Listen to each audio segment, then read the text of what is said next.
जगन्नाथ कथामृत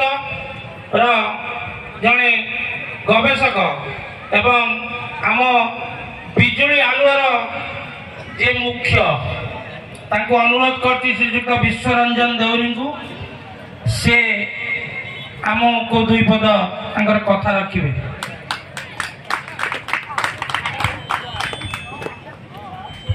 मंचासीन और समस्त अतिथिवृंद तथा सुधी सज्जन मंडली एवं उपस्थित प्रिंट मीडिया और इलेक्ट्रॉनिक्स मीडिया भाई माने देवी प्रपन्नाते हरि प्रसीद प्रसीद मातुर जगत खिलस्य प्रसीद प्रसीद विश्वेश्वरी पाहि विश्वम तुमेश्वरी देवी चराचरस्य। स्वर्णप्रभा आर्यावर्त भारतवर्षर स्वर्णाव संस्कृति स्वर्णिम ऐतिह्य सर्वजन विदित से तो समग्र विश्वर गुरु हूँ भारत। 33 कोटी देवादेवी ये हूँ आराधनार क्षेत्र तपस्यार तपभूमि आउ वार्धक्यर वाराणसी से तो समग्र विश्वर गुरु हूँ भारत वर्ष। ओडिया जातिर कुल देवता भारतर राष्ट्रीय देवता समग्र विश्वर विश्वासर विस्मय देवता महाप्रभु श्री जगन्नाथ। ओडिया जातिर प्राण पुरुषोत्तम ओडिया जातिर मुरबी झील बाहागर ठारू आरंभ करी घर प्रतिष्ठा पर्यंत जार स्थिति अवस्थिति व्यतिरेक ये जातिर आत्मा शांति पाएना। जन्म ठारू मृत्यु पर्यंत प्रतिटी क्षण अनुक्षण पर्यंत ये जाति जगन्नाथ सहित बोध प्रेत भाव जड़ित आउ समर्पित। बड़ विस्मयर कथा गोटे कथा कहि गोटे अंक जगन्नाथ संस्कृति सहित बारंबार बारंबार तार अर्पण करा जायछि। से अंक हूँ 12 अंक बा द्वादश अंक। आपण माने मोर मन पड़ जाए जदि रामायण कथा वस्तु को आम जीवा गोटे अंक तार गुरुत्व वहन करिछि गोटे अंक तार दिगंत विस्तार करिछि। से अंक हूँ 9वी अंक बा 9 अंक बोली जहाँ कह जाउछि। प्रभु श्री रामचंद्र जन्म हूँ 9वी तिथि जो आम कहू राम नवमी। माँ सीता जन्म हूँ 9वी तिथि आम पालन करुचु सीता नवमी। एवं महाराणी सबरी पाखर 9टा फल खाई 9 जन सहित बंधुत्व स्थापन करते नवदा भक्तिर प्रसारित करी जो रामायण महाकाव्य सारा विश्व अद्वितीय लाभ करिछि। जदि भागवत कथा आलोचना करिबा भागवत कृष्णंकर जन्म हूँ 8वी तिथि जहाँ को आम पालन करुचे कृष्णाष्टमी व जन्माष्टमी। राधांकर जन्म हूँ 8वी तिथि आम पालन करुचे राधाष्टमी।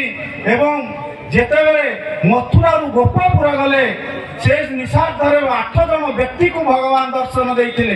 3 देखी जगन्नाथ फणारे ढांकिला अनंत जो निषादरे जेतेबेले मथुरा गोपापुर को यात्रा कले 8 जन व्यक्ति महाप्रभु को दर्शन करिवार सौभाग्य अर्जन करते। ठीक सेमिति गोपपुर 8 मास रहिले 8 कुंजर लीला खेला कले एवं 8 सुदामा सुबल मधुमंगल आदि 8 शेखांक सहित लीला खेला कले 8 सखी सहित विहार कले। ठीक से ही 8 जेतेबेले गोपपुर मथुरा यात्रा कले 8 मल को बध कले एवं पुणी जेतेबेले द्वारका यात्रा कले सेतेबेले 8 पाटवंशी की विवाह कले। ठीक सेमिति भगवान श्याम 8 अंक भगवान राम 9 अंक जेमती संपर्क निबिड़ू निबिड़तर ठीक सेमिति जगन्नाथ संस्कृति रे 12 अंक अति ओतप्रेत भाव जड़ित। आपण मैंने जानी जो यात्रा आरंभ हुए जगन्नाथ से यात्रा हूँ द्वादश यात्रा। जो नीति आरंभ हुए सकाल अवकाश नीति आपण मैंने जानी सकाल भगवान सज्जा त्याग कलापर जो 12 गंडूस जल मुख्य प्रक्षालन करती एवं जो दांत काठी घसती से दांत काठीर ना हूँ मुतुरी दांत काठी जार लंब हूँ 12 आंगुल। ମୋ କେବଳ ସେତିକି ନୁହଁ, ମୋ ଗଙ୍ଗବଂଶର 12ଟା ଐତିହ୍ୟ ଭୂଖଣ୍ଡରେ ରହିଛି ବୋଲି ତା ନାଁ ହଉଛି ବାରଙ୍ଗ। ମୋର ମନେ ପଡ଼ିଯାଏ 1250 ଖ୍ରୀଷ୍ଟାବ୍ଦରେ ରାଙ୍ଗୁଡ଼ା ନରସିଂହ ଦେବ 1200 ବଢ଼େଇକୁ ନେଇ 12 ବର୍ଷର ରାଜସ୍ୱ ବା ଆୟକୁ ବିନିଯୋଗ କରି ଯୋଉ ଦେଉଳ ତିଆରି କରିଦେଲେ, ସେ ଦେଉଳ ହଉଛି ବିଶ୍ୱର ଅଦ୍ୱିତୀୟ ଦେଉଳ, ସୂର୍ଯ୍ୟ ମନ୍ଦିର ଯାହାକୁ କହୁଛେ, କୋଣାର୍କର ସୂର୍ଯ୍ୟ ମନ୍ଦିର। 12 ବର୍ଷର ପୁଅ ଧର୍ମା ତାର ଦଧିନୌତି ସ୍ଥାପନ କଲା, ତା ମୁଣ୍ଡି ମାଇଲା ବୋଲି ଯାହାକୁ ଆମେ କହୁଛେ। ଏଣୁ କେବଳ 12 ସଂଖ୍ୟା ଏଠି ନୁହଁ, ଯଦି ପୁରାଣରେ 12 ଅଙ୍କ ଅତ୍ର, ପୁରାଣରେ ଅତ୍ର ତତ୍ର ସର୍ବତ୍ର ପୁରାଣରେ ଦୃଶ୍ୟମାନ ହୁଏ। ପ୍ରଚଣ୍ଡ ପ୍ରବକ୍ତା ଭାଗବତର ସେଇ ଶ୍ରୀଶିଲ ଚୂଡ଼ାମଣି ସୁଖଦେବ ଗୋସ୍ୱାମୀ ମା ଗର୍ଭରେ 12 ବର୍ଷ ରହିଥିଲେ ଏବଂ ଆଜନ୍ମ ବ୍ରହ୍ମଚାରୀ ପରମ ରାମ ଭକ୍ତ ହନୁମାନ ମହାରାଜ ମା ପେଟରେ 12 ମାସ ରହିଥିଲେ। ବନ୍ଧୁଗଣ, କେବଳ ସେତିକି ନୁହଁ, ପୁଣି ଭଗବାନ ଜଗନ୍ନାଥଙ୍କର 12 ବର୍ଷରେ 12ଟା ନାଁ, ଗୋଟେ ମିନିଟ୍, 12 ବର୍ଷରେ 12ଟା ନାଁ, ଗୋଟେ ହଉଛି ଶ୍ରାବଣେ ଶ୍ରୀଧର ନାମ ହୃଷିକେଶ ତୁଭାଦ୍ରବେ ଆଶ୍ୱିନେ ପଦ୍ମନାଭସ୍ୟ କାର୍ତ୍ତିକେ ଦାମୋଦର ତଥା ଶ୍ରାବଣ ମାସରେ ଶ୍ରୀଧର, ଭାଦ୍ର ମାସରେ ହୃଷିକେଶ, ଆଶ୍ୱିନ ମାସରେ ପଦ୍ମନାଭ, କାର୍ତ୍ତିକରେ ଦାମୋଦର, ମାର୍ଗଶିର ମାସରେ କେଶବ, ପୌଷ ମାସରେ ପୌଷେ ନାରାୟଣୀ ତଥା ମାଧବ, ମାଘ ମାସେ ତୁ, ମାଘ ମାସରେ ହଉଛି ମାଧବ, ଫାଲ୍ଗୁନେ ଗୋବିନ୍ଦ ନାମ, ଯୋଉ ଦୋଳ ଗୋବିନ୍ଦ କଥା କହୁଛେ ଫାଲ୍ଗୁନ ମାସରେ, ଚୈତ୍ରେ ବିଷ୍ଣୁ ନାମ ଇତି ଖ୍ୟାତି, ବୈଶାଖେ ମଧୁସୂଦନ ବେଶ କରିନା ଚାପ ଖେଳନ୍ତି। ବନ୍ଧୁଗଣ, କେବଳ ସେତିକି ନୁହେଁ, ଯୋଉ ବୈଶିଷ୍ଟ୍ୟ କଥା କହୁଛେ, 12ଟା ରାଶି ମେଷ, ବୃଷ, ତୁଳା, କର୍କଟ, ଏମିତି ହଉଛି 12, ସେମିତି 12ଟା ଜ୍ୟୋତିର୍ଲିଙ୍ଗ ଏ ଭୂଖଣ୍ଡ ଭିତରେ ରହିଛି। ସୋମନାଥ, କେଦାରନାଥ, ତ୍ରମ୍ବେକେଶ୍ୱର, ଓଙ୍କାରେଶ୍ୱର, ମହାକାଳ, କାଶୀ ବିଶ୍ୱନାଥ, ଏମିତି 12 ଚତୁର୍ଲିଙ୍ଗ ବି ଏଇ ଭିତରେ ରହିଛି। କେବଳ ସେତିକି ନୁହେଁ, ଏଇ ଯୋଉ ପବନ, ଏଇ ଯୋଉ ବା କହିଲେ କଣ, ବା କହିଲେ ପବନ, ବାର ମାନେ ପବନର, ଏଇ ପ୍ରାଣବାୟୁ ଟିକେ ମୋ ପାଖରେ ଅଛି ବୋଲି ମୁଁ ଆପଣଙ୍କ ଆଗରେ ଆପଣଙ୍କୁ 2 ପଦ କଥା କହିବାର ସୌଭାଗ୍ୟ ଅର୍ଜନ କରିଛି। ଆଉ ସେଇ ବାୟୁ ଆପଣଙ୍କ ପାଖରେ ସଞ୍ଚରିତ ହଉଛି ବୋଲି ଆପଣମାନେ ଏ ଅଧମର 2 ପଦ କଥା ଶୁଣିବା ପାଇଁ ଚାତକ ପକ୍ଷୀ ଭଳିଆ ଅପେକ୍ଷା କରିଛନ୍ତି। ଯୋଉ ବାୟୁ ପ୍ରବାହିତ ହଉଛି, ସେ ବାୟୁ ହଉଛି ଦ୍ୱାଦଶ ବାୟୁ, 12 ପ୍ରକାର ବାୟୁ, ପ୍ରାଣ, ଆପଣ, ଉଦାମ, ସଦାମ, ଧନଞ୍ଜୟ ଇତ୍ୟାଦି ଇତ୍ୟାଦି 12 ବାୟୁ ଆମ ଶରୀର ଭିତରେ ପ୍ରବର୍ତ୍ତିତ ହଉଛି, ଏଣୁ ଦ୍ୱାଦଶ ବାୟୁ ବୋଲି କୁହାଯାଏ। ଆଉ ଗୋଟେ ଛୋଟିଆ କଥା, ଏ ଅନୁଷ୍ଠାନରେ ଯେତେବେଳେ ଆମେ ଉନ୍ନତି କଥା ଚିନ୍ତା କରିବା, ଯେତେବେଳେ କର୍ମକର୍ତ୍ତା ମାନେ ଅଛନ୍ତି, ଗୋଟିଏ ଦିଗ ପ୍ରତି ଗୋଟିଏ ଛୋଟ ମନରେ ଯଦି କଥା ବଡ଼ ହବ ତେବେ ଠିକ୍ ଅଛି, ଛୋଟିଆ ମନରେ ଗୋଟେ ଅନୁରୋଧ ରଖିବି, ଆମର ଦୃଷ୍ଟି ଭଙ୍ଗିକି ସବୁବେଳେ ସକାରାତ୍ମକ ଦିଗରେ ନେବା।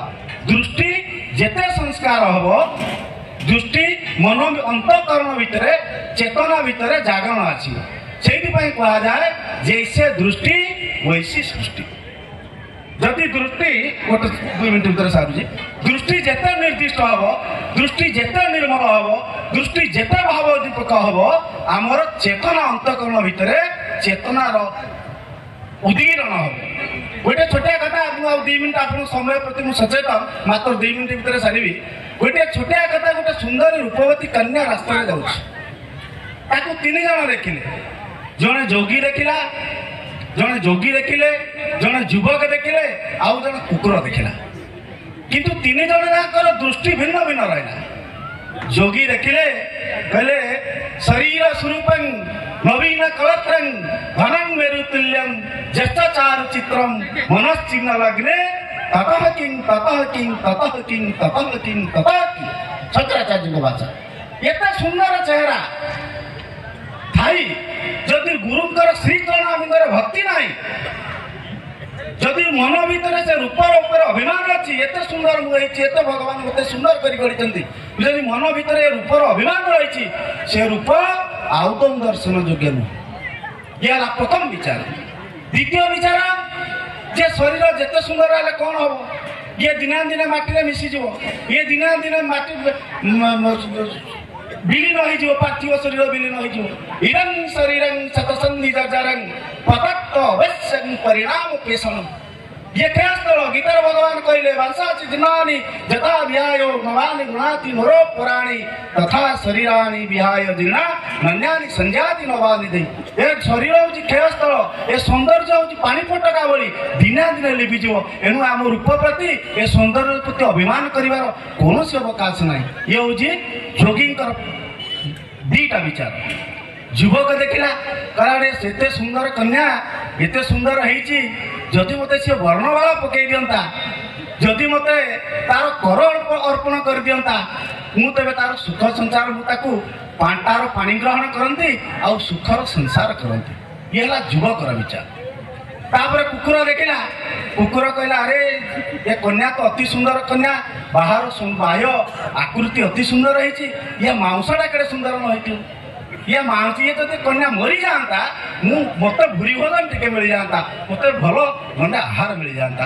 मु मन भरी मासे पर्यंत खाता ये है कुकुर विचार गोटे जिनिस विचार तीन प्रकार तीन जन रहा एक एक पदार्थु त्रिधा भवति विक्षिप्त तीनटा विचार रहा तीनटा भिन्न विचार रहा त्रिधा भवति विक्षिप्त कौन कहला कुकुर कौन कहला कल्प मांस खंडे कल्प खंडे मांस किए कहला कुकुर कहला किंतु जोगी कौन देखिले जोगी जड़े युवती देखिला युवक युवती ता भीतर युवती युवती को देखिला आउ जड़े ता भीतर अनियमितता को देखिला से जोगी देखिले तेणु आपण मान समस्त जो कर्मकर्ता मान को अनुरोध करी आम दृष्टिभंगी जदि सठिक ढंग रम दृष्टिभंगी जदि सकारात्मक निहाती भाव में ये दीर्घ दिन अवदान फल जो मैंने विदायी पुरुष अच्छा संस्था सहित जड़ित अनुष्ठान सहित जड़ित थे प्रति श्रेष्ठ श्रद्धांजलि हम श्रेष्ठ श्रद्धांजलि हम एति कही मोर सभा वक्तव्य संग करुच्ची जय जगन्नाथ जय जगन्नाथ जय जगन्नाथ वंदे उत्कल जननी सार को आम कौ भाषा भी कहू जा जगन्नाथ संस्कृतिर सार 12 संख्या 9 संख्या 8 संख्या 9 संख्या हूँ रामंकर त्रेता युगर कथा 12 संख्या कली युगर कथा एवं 8 हूँ द्वापर युगर कथा जो कृष्ण कथा आम समस्त धारणा अच्छी गाँ गली